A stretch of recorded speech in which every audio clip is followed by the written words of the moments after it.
Hello again, everybody, and welcome to Wrestle Line with your host, John Scott. And this time on the podcast, pleased to say we've got a completely new guest that I hit up just yesterday, in fact, the Valkyrie, Victoria Adams. And of course, we're in this strange time. It's an odd time to do this podcast, really, because we know every wrestler I'm having on here at the moment, we're going over the same grounds, and there's a common theme.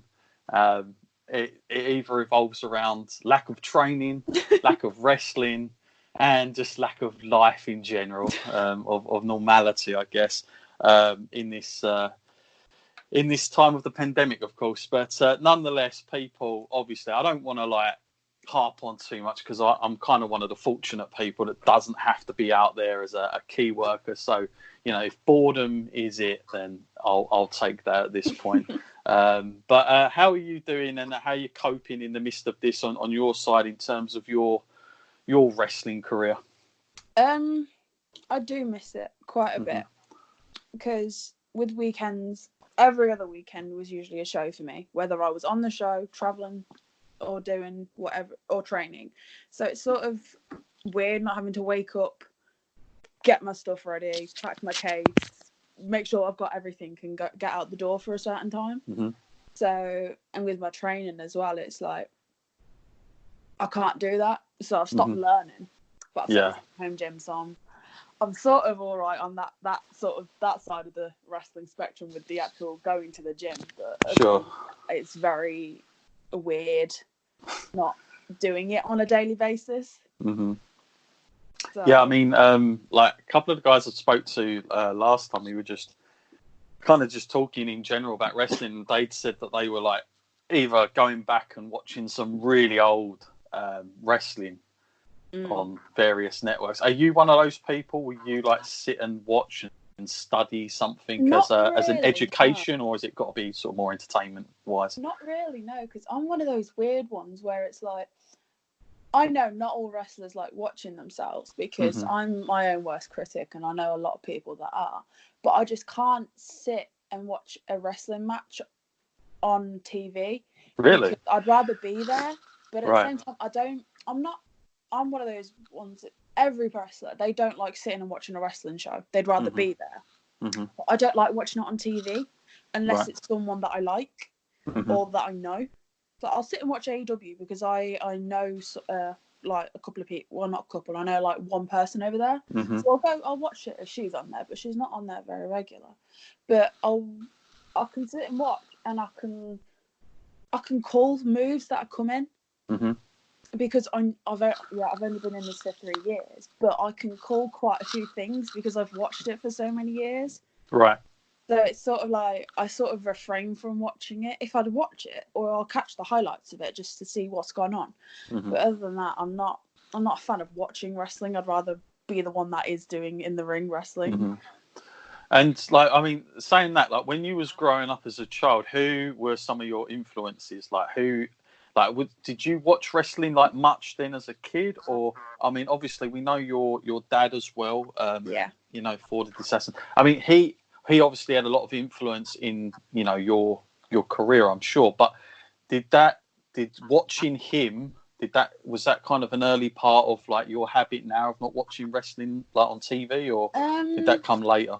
I think it came later with the whole being a wrestler and stuff like that, and just knowing most of the moves that the people do.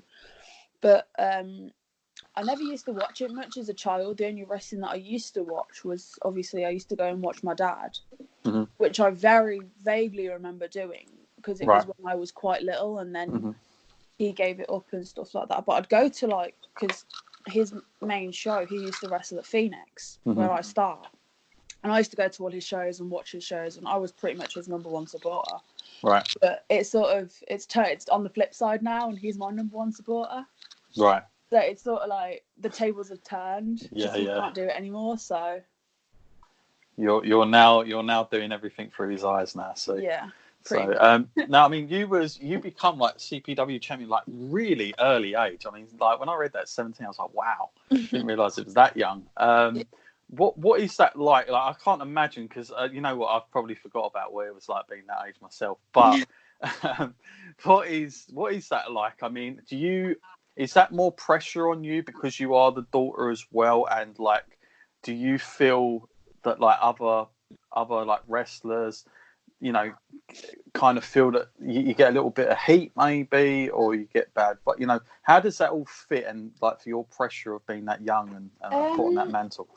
It is quite daunting being this young. Like I know very few people, even that are younger than me, that are doing this, and they are very, very successful. I'm good friends with Chantel Jordan. Right. Yeah. She's absolutely phenomenal. I love what she does. Mm-hmm. I love working her. I'd love to work her at some point whenever this is all over. Mm-hmm. But being my age now, I'm 18. I'm currently holding 2 championships at the moment. The UWE one, which I won a couple of months ago, and the Phoenix Community Championship, which I've had since June last year. Right. So it's sort of a big weight on my shoulders, having all this. So like, I'm the sort of person as well. I don't like it when people like recognize me. I'd rather be the one that just never makes it and just stays where I am at the moment, because I don't like clout. Right. I'm that sort of person. I don't like clout. I'd rather just, you know, low-key. Even if I performed in front of no one, I'd be happy. But yeah, because I'm at this age where I'm still starting out. I've been doing it for almost 3 years. I'm still learning. I'm still learning new things as I go along. It's kind of, and then getting heat as well. I do get quite a bit of heat for why I do this. Well, not so much why I do this, but like I get a lot of heat because of what my dad does as well. Right.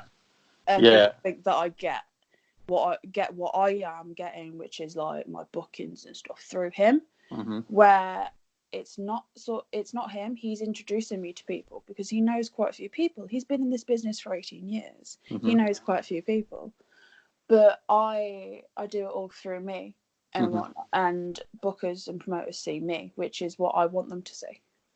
Yeah, it's an odd thing, like being like having that sometimes. I spoke to a lot of wrestlers like, but you know what? To be honest with you, I think it's harder for second generation and people that have mums or dads or whatever in any kind of influential positions in anything in life. Really, I think they get it harder. Yeah. Just because the expectation and even the parents sometimes can be like, you know, you've got to live up to this a little bit more, you know, especially if like people are still in it as well in influential positions. So, you know, I don't always think it's like it's a give you and a give me to just get access to everything. I think you've got to work that much harder to cement yourself. But I guess depending on what side of the fence you sit on, people will debate that probably for forever and ever. But so tell me, some of the like opponents you've had so far, who's like been your sort of, you know, your best, like who you've enjoyed working with the most, like in your short career so far? Probably Chantel. The few matches that I've had with her. Yeah. I had a few cracking matches with her that I absolutely loved. Mia Cortez, I've had quite a few absolutely amazing matches with her. I'd love to have some more. Luna Rocks. I've had a couple of matches with her. I quite enjoyed them. I had an absolute cracking match with Molly Spartan. Right. Yeah, I know. And I definitely want to have another one with her at some point. I've had a lot of good matches. I wouldn't say they're all perfect. I haven't come out of the match going, that was perfect. There's always something that's messed up, even if it's the slightest thing.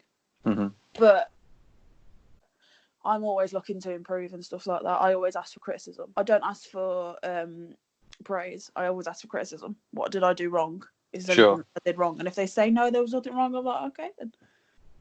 And then I'll spot something. I'll know if something's wrong because it'll click in my head after the match. I'll be like, oh, I did that wrong and I didn't even realise.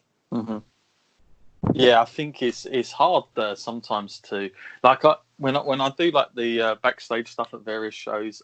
Obviously, there's always few people that are also willing to give you that feedback as well. I find that like quite fascinating, and you'll get like you identify locker room leaders and people that can give really good coaching and advice, and those people that offer it. And then also, you're obviously very open-minded and you want to grow all the time as a performer, but there is the other flip side to it, where I've seen like guys try and suggest something to somebody and they're like, nah, I'm good, I know what I'm doing. So it's really hard sometimes, like for people to get to that next bit or like learn a little bit more. I think you really have to be quite open-minded with it. It's fascinating sometimes for that dynamic between people on the roster, especially when you're like working the indies and you're going to go around to a variety of different shows that have different feels and vibes and fans and etc. etc. Now, in terms of your character, is that something as well that is still evolving? And have you found a preference to whether how you play and the reaction from the fans? Have you found that middle ground yet, or is that something you're still very much trying out and learning as you go?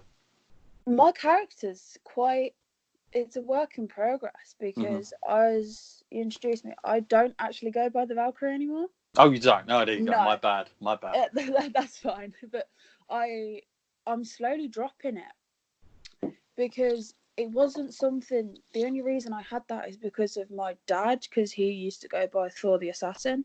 Right. I saw that interview actually. Yeah, I just sort of implemented that. I had it for about a year, but then I thought, this isn't working. I'm not really doing anything with it. So I've slowly started to drop it. Right. And because another one of my mates is in NXT and she goes by the Valkyrie, so I'm like, she's working that. She's absolutely smashing it. I love what she does, so I'm just dropping it anyway. So, but I